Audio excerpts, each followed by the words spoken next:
Hello mga Jai! Welcome to a day in my life as a nail tech.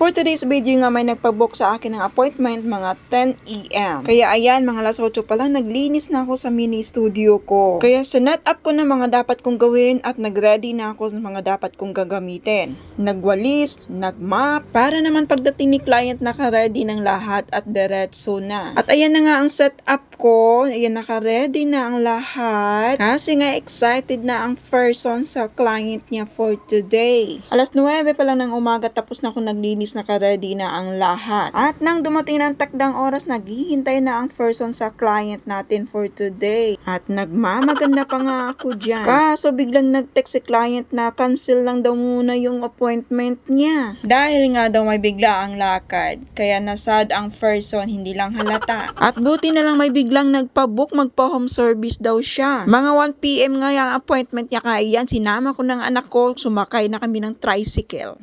Tyler! Bit-bit. Ano ako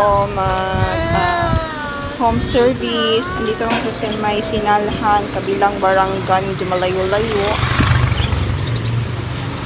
Hinihintay ko pa yung client ko. Nagbibihis pa daw kasi naliligo. Kakatapos lang maligo sa nagbibihis pa. Hinihintay pa namin dito. Medyo malayo-layo to doon sa amin.